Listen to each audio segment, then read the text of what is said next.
Thanks for staying with us. So we have a lot of people who are coming out to either run for presidency or governorship in the 2023 elections. And joining us on the show is the presidential candidate of the Social Democratic Party, SDP, Adewole Adebayo. He will be speaking on his reasons and why Nigerians should vote for him as the next president. He'll also be showing us his manifesto today, probably based on the questions that we are going to be asking him. Welcome, sir. Welcome to the show, sir. Thank you very much. It's a pleasure. So like I said at the beginning, we have seen quite a number of people coming out to vie for either presidency or for governorship, and they all say they can solve Nigeria's problems. So let me start by asking you the very first question. What is your reason for wanting this position? What is that problem you have seen that you want to solve if you get the opportunity? Well, there are two things. There are the obvious. There are the aspirational ones. The obvious that the poverty is too high. There's nobody who can, you see poverty and squalor in front of you. You also see insecurity, both psychologically and physically. People don't feel secure about anything. And I thought to myself, how can you be a country in which, if you look at when I was born, usually when I approach my birthday, I usually do research about what happened. And if you read the newspaper on the day you were born, you will see that the problems mentioned in the newspaper of that day, the problems are still around. And that it means that if you're not careful, if you go away from this earth, it's as if you have come for nothing. You've not made any contribution. So when I became 50 years old, I just thought to myself, okay, what am I going to do with the rest of my life? Will I continue to better my own life? I've solved my problem many years ago. So what am I going to now do? What will I be doing on my 60th birthday, 70th birthday? Will I have a country in which, as my life is getting better, that of the country is getting worse? So I don't want to live a life of contradiction. So I thought that the best thing to do is to devote the rest of one's life to public service. And in public service, I've done many things in the past. And I've discovered that if you don't have the head right, if you look at all the people who have been ministers in this country, there's no country who has been that lucky to have this number of intelligent people serving. At the end of the day, whatever problem they came to try to solve, the problem will defeat them. And we're able to trace it to the fact that the leadership, and we've written our constitution in a particular way. I don't know the wisdom behind it, but we've written our constitution where the opposite of what the British have done. The British always believe that one person cannot be so talented to be able to solve the problem of a country. So they decided to do a cabinetary system. So they would just elect a prime minister as what we call primus inter pares, first among equals. But if the prime minister is not behaving well, the ministers can meet and remove him, put another person. But in Nigeria, we follow the Americans, we vest all our power in one person. And if you get that one person wrong, you got everything wrong. There's nothing you can do. So that is what I thought, okay, you know what, go to that office, be there, execute that office. And that office is very important because it has 3 offices combined into one. People just assume when you are called president of Nigeria, it's not a natural office, it's an artificial office. It's a construct. Because that person is head of state. That person is the commander-in-chief of the armed forces. That person is also the chief executive. In many countries, they don't do it that way. In England, for example, you will see that the Queen, or the King now, is the head of state. Then they have the Prime Minister, and then in some other countries, the commander-in-chief powers are vested in another person. But here, it's combined. So you must get that office right.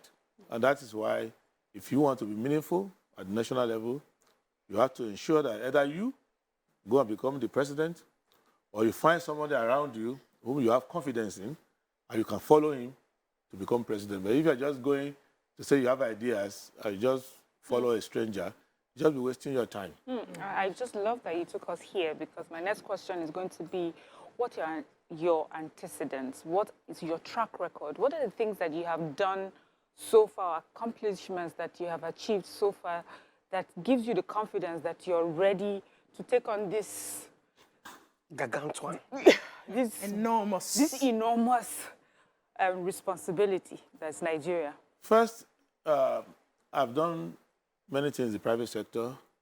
I've been a lawyer. I practiced law in Nigeria. I practiced overseas. I've managed projects. I have established institutions. I've employed people. What I usually do as an employer of labor and as a manager of resources is that I look at the job description. It is the job description that will tell you whether you can do the job or not. And when I look at the job description of the president, if I'm not qualified to do it, then nobody's qualified to do it because nobody can say he has done it before. Even those who have held that office before, they haven't performed the function. They've only acquired the status. Because what the president needs to do is that he has to be a head of state. He has to be someone that inspires the nation. That is, anywhere you are in Nigeria, you feel like, well, if all fails, I can always go to this leader. He's going to listen to me. When it comes to the commander-in-chief function, the person has to understand contemporary security. He has to understand how to manage intelligence. He has to understand how to motivate the armed forces and ensure that they have patriotism and they use the powers that they have to protect the country.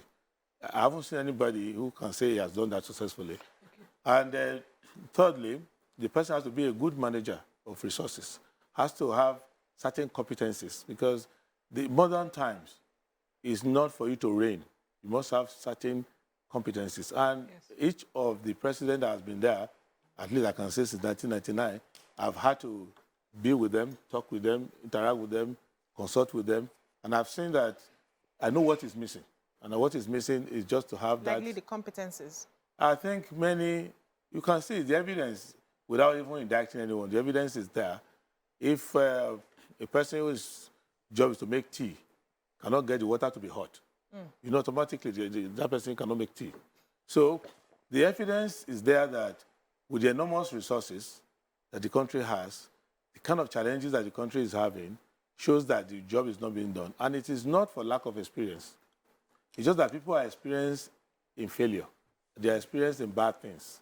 And that is why the theory of what is your experience was what we did in 1999. We went back to 1979 to get the person who was ruling on 1976 to come back in 1999. And in 2015, people went back to the person who was ruling us in 1984. So why? Because the country assumed that if you have been there before, you have learned from your mistakes. You will not make new ones. But what management has taught us is that no, people fall into a pattern. So in a country where things are working, you go back to those who are experienced in the past so that you can keep the system working. In a system that is not working, you avoid those, you look for a change. Okay, so you cannot say you are looking for a change, you keep going back to the past. So that's Let's get more questions for you, sir. Yeah, okay. Do you want to go? There are 3 or 4 main parties that people are hearing about and presidential candidates that we're hearing about. And for instance, Labour Party, they have been accused of not having structures and they have gained serious popularity. But even with that popularity, they are still saying they don't have structures. Which structure will your own party have now? Because if that party that is gaining such popularity is being accused of not having structures, I'm wondering, I really haven't heard much about your party. What structures would you have in place? Okay, you see, there are 2 ways to look at the argument. One is that people don't, we're a country of loose words. So even if I use the word structure or restructuring or something, our words don't mean the same thing. We don't have a standard lexicon for Nigerian English. So, for example, interesting. For example, the legal structure that a party should have is that a party should be present in every polling unit. We have 176,108 of them. A party should be present in every ward. We have 8,803 of them. A party must be present in each local government. We have 774 local governments. A party must be present in 36 states and FCT. A party must have 6 zones, and then it must have a national secretariat. So if a party is able to fulfill all of that, has its membership, they are registered with INEC with their name and photo and everything, and they are doing activities at these levels, then you could say that they have a structure. Like we have our national convention, we had 1,708 delegates from all over the country. Our delegates were twice the population of the delegates of APC, twice the population of the delegates of PDP. Of course, Labour, they just sat in one hotel in Asaba, and 80 people just chose their candidates. But that's probably they had a problem with their own. So, and we were at the International Conference Center. It was covered by the press. So you cannot say that, and then we have governorship candidates in all the states. We have senatorial candidates, we have Senate, House of Representative candidates, House of Assembly, and they are all campaigning, and they are all being shown occasionally in the press campaigning.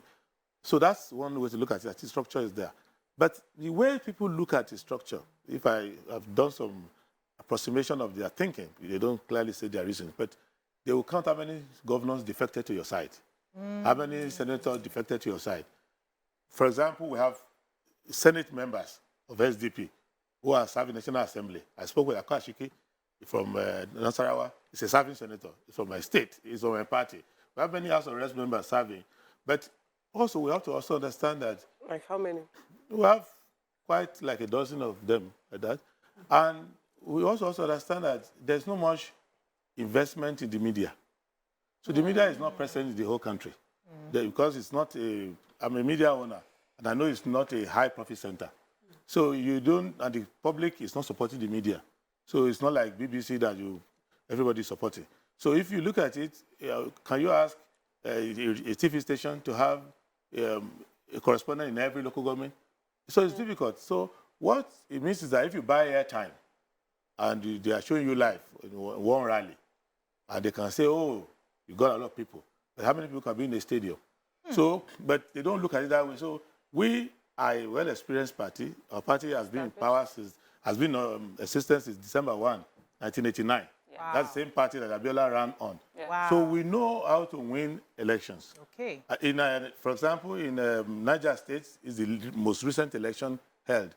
We won councillorship, we won, even though it's run by the state, which is APC state, we still won local government chairmanship. And many of the parties that they say they are front runners, they didn't even win a single councillor. I like what you said, sir. You know how to win a party election. Welcome back. We're still speaking with the presidential candidate of the Social Democratic Party, and Nima had a question. I had a question. So, you know, so when people finally get to the office of the president and we're talking to Nigerians, you start to hear about the complexities of the country. President Buhari did the same. President Jonathan did the same. They said when they are aspiring for offices, they have this green grass picture of how they can change our lives with a magic wand. Everything overnight will just be better for us as Nigerians. So we rush. We vote them in, and when they come in, they now start to tell us, it's not easy to govern this country. Nigeria has so many complexities. Which ones do you foresee, now that you have not got into office, which complexities, which do you foresee that, you know, you think it can be a hindrance or an impediment to a successful, immediate change of our status as Nigerians to good if you become president? Nigeria's problem is not the complexity, because a leader is not supposed to be a simpleton. Supposed to be able to manage complex situations. Nigeria's problem is complications, not complexity. It's a difference. Yes, the complication is that when the consensus that leads to you going to power is contradictory. You know, I think it was Fela who was our philosopher who told us this party government. So when you are, for example, 2015, many of you were jumping up and down. The people who the president said he was going to go and remove corrupt people, I'm just using historical reference, I'm going to remove corrupt people. The corrupt people are the one funding him. Yep. Yes, because if you want to remove corrupt people, you are not going to be hiring jets, big jumbo jets, carry all over the place. You're not going to have serving governors who have criminal cases in court, being by your right. You know, it was like almost like that picture you find on Christmas Day, a thief by the right and a thief by the left. So when you now have that, now you want to remove subsidy, fraud. Those who are making money from subsidy are the ones sponsoring your election. So you are struggling with this. So there are entrenched interests. You don't change the government. They just change the head and bring another person.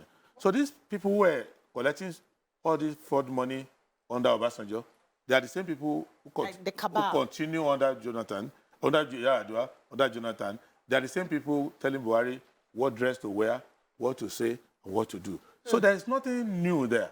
The presidency is a clean slate. When you elect the president, you elect the president and the vice. That's all. Those are the people legitimately allowed to go into the State House. Every other person is supposed to come by their invitation. But what happens is that it's a recruitment agency. So when the tenure of one government is running to an end, then they profile people around. They eliminate the intelligent ones, the committed ones.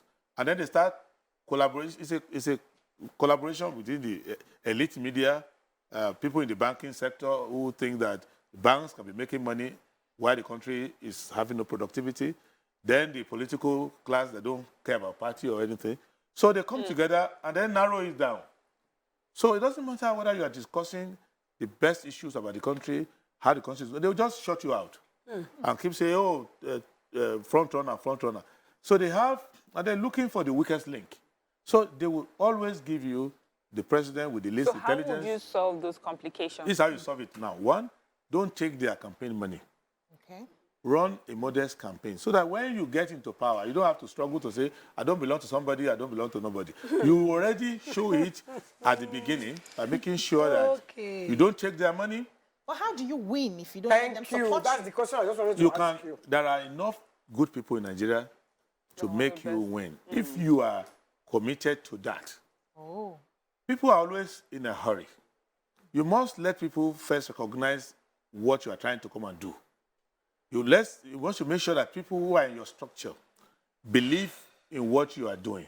Remember that there are two types of victory. There's a victory for the politician. That one happens on election day. The victory for the people only happens when the goodies of government are delivered. So for us now, we have to look into that to make sure that you don't have that complication. So we are talking to everybody, but we are not having a warm embrace of those who are doing something wrong. If I met a lot of people who are making money out of this subsidy, who are making money from prolongation of the so-called war on terror, which they don't do anything about. Those who are conniving with foreign people to come and steal our oil, and we're talking to them, we're saying, look, you'll still be a billionaire, but remove the criminal element in your life because it's causing, the country will collapse under everybody. Yeah. So we are talking. It's the same challenge all over the world. The same reason why Kennedy got a bullet in the head. So you must stand for something if you want to lead your people. Otherwise, go into your private life and enjoy it. But if you want to be in leadership, you must be a leader. You must also be a leader of those who are making all this money. You cannot be a tool for them. And you keep struggling. And it's a generational struggle. But there must be a kind of dialectics in a country where there are those who want to do what is right. You cannot compromise everybody. And you cannot say, well, let me get there. If you get there, you hang your picture on the wall. That's all you achieve. The country gets worse. So you go and visit former head of state, former president, there's no road to their house. You are sitting in their house, you are greeting them, power is getting cut. So what have you gained? When they are ill, even in their 70s, 80s, you have to be flown abroad for treatment, something they should do in the nearest local hospital next door. So they were talking along that line to say, this is not sustainable. You are stealing 80% of Nigerian crude. I went to Holland the other time. I see where the tank farm, where they are stealing Nigerian crude. The Dutch people are very well to do. They can pay for the oil, but they are stealing it. Okay, sir. The Swiss, they are stealing our oil. They can pay for it. A call before I come to Nima. Yeah. Richard from Enugu. Good morning, Richard. Good morning, ladies. Good morning to your guests. Fantastic conversation, and I'm liking everything I'm hearing this morning. So, two questions. Number one, for your guest, if you are elected president, we have a huge debt profile now. How will you resolve that debt? What is how are you going to resolve? As in, either are you going to how do you intend to pay it off, or I don't know what you want, what your idea or what your plan for that is. Then second question, and lastly, should you not win, in case you don't win, because you sound like a very intelligent person, will you be willing to play a part in the government that wins if you are invited on board? Thank you, because we need people like you to be in government. Thank you. Amazing question, Richard. Okay, briefly. One, the debt profile I've discussed about it, let me just tell you. Most of the debt thing, it's just actually not serious. The problem in Nigeria is not the debt. The problem in Nigeria is the wastage. Majority of the revenue is not captured. For example, if you put out, like this year, they did a budget of 20 trillion, which is nonsensical for 200 million people. It doesn't make sense per capita. But it's because majority of government revenue doesn't reach the government. So if you are losing $4 billion on average, because they are stealing your crude, that's money that's supposed to come. So you have a 10 trillion deficit, so why should you have it? Overflight money is being shared by the aviation minister and his friends. Companies are supposed to pay taxes, are not paying taxes. So in a country that has a 20 trillion budget this year, in reality, it's about 17.5, but they say it's 20. Let's agree it's 20. Now, their 10.5 is debt. But the waivers that they've signed for their friends, who are about 11 or 12 people, is 16 trillion. Yes. So if you sign 16 trillion, and then they will now lie and say, they are doing Osho, their papa way, they are doing this way. So they are not capturing revenue. So when we come in, we'll capture revenue, you realize that the debt is not that difficult. Sorted. Yes, very easily. Secondly, serving in government is if they want to be a government. If you cannot join a looting gang, you just ruin yourself for nothing. Yeah. So what you want to do is to see who wins. Does he want to run a government? So you can go in there, maybe 3 days, you resign. When you discover the first crime they want to commit, you say, I'm done. You leave them.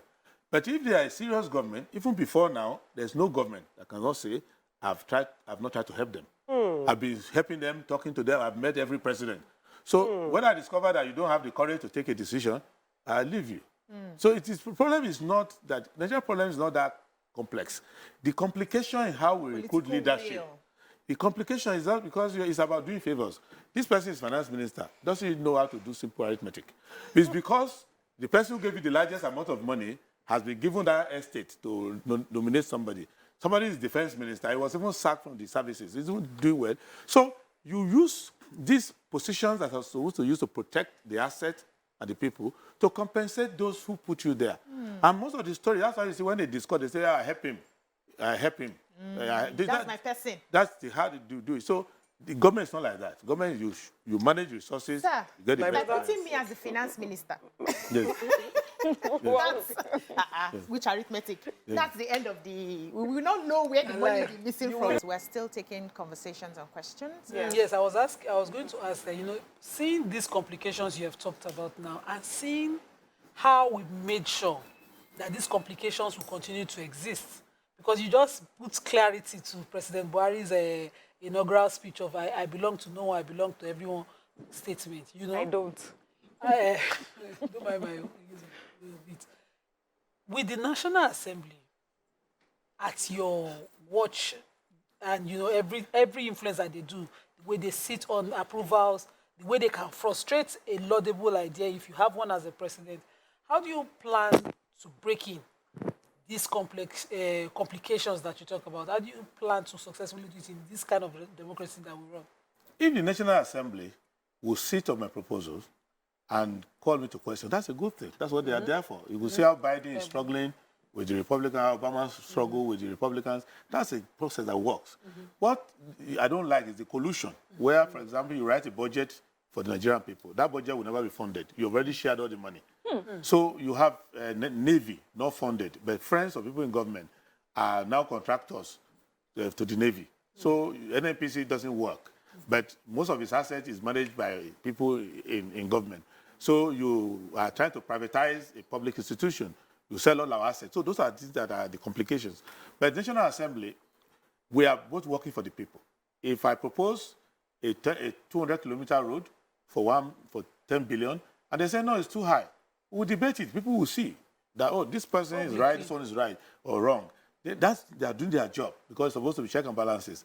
The complication in Nigeria is that the entire National Assembly may be sponsored by about 12 businessmen. Thank you. So they're just there, they don't even meet, so they don't do the function. What would you do? Because this already exists. What we will do is this. But before you take this question, we have a caller, Mrs. Ladiji from Jos. Good morning, Mrs. Ladiji. Hello, good morning. Good morning, ma'am. Good morning. Good morning, ladies. Good morning. Good morning to your guest. Please, hello. We can hear you. We can You're hear live. you. Yes. Good morning, all. The question I will ask your guest is, this very large governance and wasteful governance with the fast allowances that they don't ever need to be done, what are you going to do about it if you become the president? Because we are wasting so much money on governance and it's not necessary. Please, just tell us, as your, maybe you want to win our vote, let us know what you can do because we need to cut down on this. This is the biggest waste in Nigeria. It is the biggest waste. If everything can calm down, I think. Three things we can do. One, we need to know the difference between cost of governance and cost of corruption. There are a lot of governance spaces in Nigeria. So what we call cost of governance is actually cost of corruption. Cost of governance would be, for example, if we are spending too much money on paying policemen, if they are overpaid. If we are spending too much money on giving food to people who are earning money. In England, they talk about it all the time. Should we spend so much money to feed the poor and all that? That's cost of governance. Ours is cost of corruption. And the cost of corruption is in two ways. One, the allowances and all this they are collecting, they don't deserve them. But that's not the corruption. The real corruption is that even the senators are contractors. So many of the projects that they approve in the budget, they are the ones to follow it. They collect money for inviting people to appear before them. If you don't pay them, they embarrass you. If you pay them, they bury the file. Wow. And they say, switch off the mic. So things like that. So there are a lot of costs. But the leadership, you have to have a president who has nothing to hide. And you have to have a president who is conscious of the entire picture of what's going on. The least powerful person in government today is the president. So it's just like a prisoner in a gilded cage. So you need to have a leader who is able to do that. There are people who work in the State House today who have been there since 1999. We change party here and there, they are there because they are representing entrenched interests. So the Nigerian people have to decide. You have to take a risk. You have to. So what do you have to lose? You have to do something radical. And the easiest way for you to say, anybody who has been there before, you know what? I don't like what the outcome. Just go away. Let's start afresh. After all, we have been using the people who say they are experienced, we are experiencing the same repetition. Anybody who has been in government before, just leave them. Okay. Start Let's afresh. quickly take another call from Just. Oh, we lost the call. Miriam, your question. Okay, so I have this question, which is almost like a follow-up question to the one Yeni asked you. And for me, it's that what really makes a party? Is it a personality, as we've seen so far with Labour Party? It was almost, a really quiet, small party, and all of a sudden, we have their flag bearer, and it's a big and that party has now become one of the major oppositions or big contender in the coming elections. Then we have an SDP. Many of us knew SDP. We all grew up on that party, the Abiola party. And all of a sudden, it just seems that we hear very little of that party. So yes, it's established, it may have structure, but it's not front-facing, it's not in our faces. What really makes a political party? What makes a political party is a vision of the country. That people come together, they have a vision of the country. Nigeria should be like this, you attain this level of, we must eradicate poverty, we must build a social structure, we must build justice. So these ideas bring us together. That's what makes a political party. What you are having now in the other party you mentioned is not a political party, it's a campaign organization. In which case, if I go and get King Sunny Ade to run for governor of Ondo State, and I get Davido to run for governor of Osun State, and I get Ali Baba to run for president, so automatically these names are already made. And I will make splash everywhere. At the end of the day, you may not do as well as you should because the nitty-gritty of politics is that there are places across the country, about 5,500 voting blocks in the country, and they are in silos. And they vote according to local issues. So you can't go to Genya, where they have not seen road for a long time. When I was in Mubi, they were not talking about these issues. They were talking about Boko Haram occupied this palace, where you are sitting down, you are eating together. So we don't want it to happen. They are talking. They are more interested in my relationship with Cameroon, because they get water from Cameroon, radio from Cameroon, than what's happening in Lagos. So you have to go around the country and understand. So if you are in the river, I went to Focados the other time, they don't know that Nigeria exists. In Focados, they know about Angola, other countries around them, Sao Tome and Principe. So you need to understand that this is how the country is. So for us as a political party, it's the idea. And that idea, if it's an escape from the party into the mind of the people, people will follow that idea. And you have to be patient. You have to be consistent. Let me take a call, another call. Bob from Jos. Good morning, Bob. those people. How are you, my sister? I'm fine, sir. Morning to you and your co-colleagues there, and especially your guest. Okay, Thank give you. us your question, It's sir. unfortunate people have been burning my credit, knowing too well that money is difficult to come back. We're sorry, sir. Sorry. So what's your question? Hello, Bob. Oh, he's gone. So sorry. So I asked Maybe earlier, his credit finished. Yes. Nima had a so very short earlier you were, going to give me the clear solutions to how to face a National Assembly. The examples that you gave already exist within our National Assembly. What exactly would you do if those complications face you? You talk to the Nigerian people. The government, so far, their culture is to run away from the people. But there is no Nigerian who will see that my welfare is in the budget. How to escape poverty is in the budget. The money for educating my children is in the budget. They will talk to their representative and hold them to account. The problem in Nigeria is not in the government. It's not between right and wrong. It's between two wrong people wasting your time, fighting over sharing formula. That's why the people are disengaged from it. But when the message is clear, the way to deal with legislators is to go back to the constituency where they come from, to say that the road here that's full of pothole is in this budget, and this gentleman will not sign it because he has personal interest. So it's every democracy faces You call that. it out. You call it out, and when you are clean yourself, the first thing they do for you, to you when you're in government, is to compromise you from day one. Even now, as we are campaigning, they're already covering your face with tinted glass and all of that, so they don't want you to know what is going on. So once you can break through that, you'll be fine. Yeah. So we've had issues of insecurity, and Yes. people have proposed that we adopt state policing. Yes. Do you think that will work for us, or would you want There to are two adopt solutions to it. Okay. One is that structurally, every legislative body, every level of government that can make a law should have a way to enforce that law. So you cannot say, a local government cannot say, don't throw refuse here. They ought to have local government police limited to enforcing those laws on sanitation and all of that. Most of our criminal offenses are state offenses. Murder, arson, manslaughter, robbery, they're all state offenses. So the state should have the police to manage to enforce their laws. Then the federal offenses, treason and all those things, that should manage at the federal level. So that's structural level. But the problem facing us is that in government, the people in government don't want the police to work. Because if the police, like I said in the debate, if the police works, majority of those in government will be in jail. So there is a decision in the government that the police is meant to harass the people. The police is not to enforce the law. Because when you enforce the law, it means that the president himself has to now start to think of going to jail or not going to jail. Immediately he finishes. So you can be in the cabinet now and the police will come and arrest the Minister of Finance.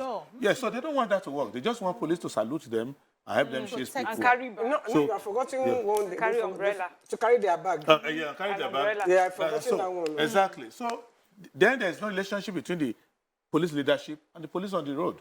So you can go and ask any commissioner of police now, where are your men in Lagos? He won't answer you. He doesn't know how they feed, how they fuel their car to get there. That's the problem. And secondly, we need to understand that insecurity is a government program. Nobody can compete with the government. If the government doesn't like your face, even if you are in Kenya, they will go and fetch you and bring you here. But if they want to continue to make money from defense and all of that, they started during the Civil War to make money from create a civilian class that helps people in government to keep money. So they will just perpetuate every war. So even if you defeat Boko Haram, they will find some chance to create. So you must have a government that wants to serve the people, and that is an international. So, So I have a... you have a call? I have a Final question. question. I know, I haven't asked questions. You have been asking Go questions ahead, since man, now. Go ahead. What's wrong with you? A final question. The four or three, there are three major parties. Yes. Out of those three major parties, which one do you think can solve our problem? I see them as branches of one party.